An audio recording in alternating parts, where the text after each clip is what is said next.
Hi, this segment is on carabiners.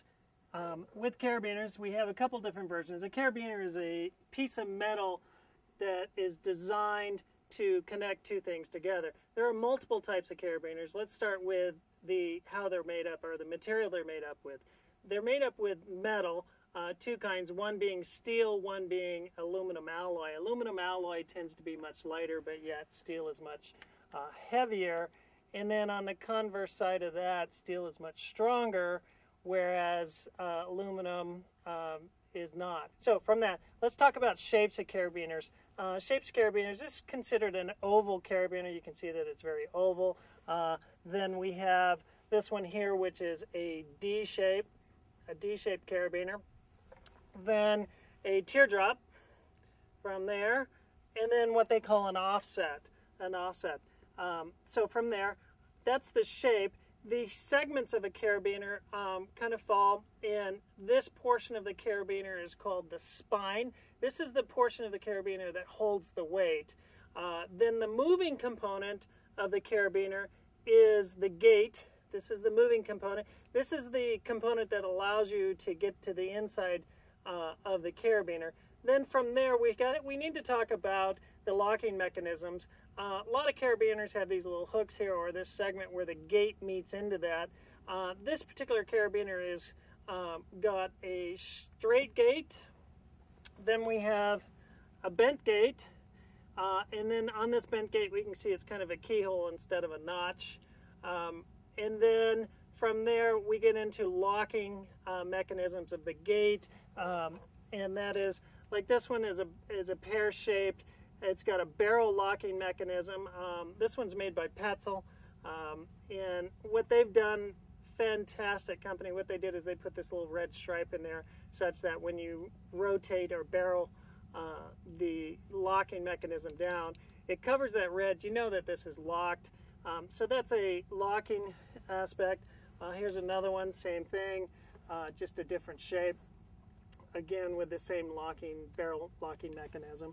Then the next one would be a double locking. What that is it's a barrel type device, but you turn it once and open it twice. There's two movements to open this. And then it's an auto locking as well, such that when you let go of it, it automatically locks. Then we go to a triple lock system where it takes three movements. Again, auto locking in barrel. You move the barrel up, twist it, and then open it up, and then when you let go, it automatically locks.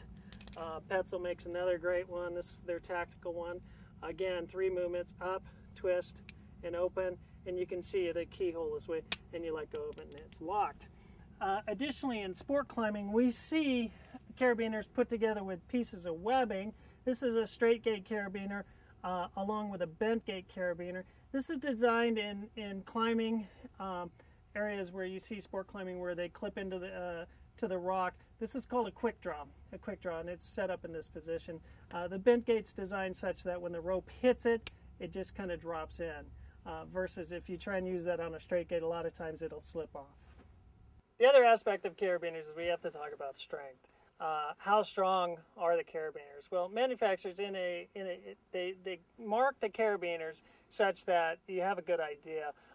And so with that, on one side you'll have the manufacturer's name and label, and sometimes you'll have a lot number or whatever on that. Then on the other side of the carabiner, we have a couple designs and a couple numbers. The first segment of the numbers states, gives you a number, then a KN, meaning kilonewtons, and then it shows a depiction of the carabiner being closed. That's how strong that carabiner is. The next one shows with the carabiner open, and gives you a number with that. And then additionally, it'll give you with it coming across. Those numbers will give you the strength of how strong these are. Almost all carabiners in today's market have this. They also have the governing body, which is the UIAA and or the National Fire Protection Association logo on those as well. So you'll see those numbers in the markings on those, and that's what they mean. And then from there, additionally, we have little things that you can buy out on the market that are look like carabiners and all, something like this. This one in particular, it's a knife. This is a toy. This thing will break, and there's no weight on this. In fact, this will probably break under about 10-15 pounds. And then last, this little thing here, it's barely good enough to hold my keys. Even it even says on here that it's non-weight bearing. And a lot of manufacturers out there, you know, they use these as advertisement. So again, barely good enough to hold my keys. So keep that in mind.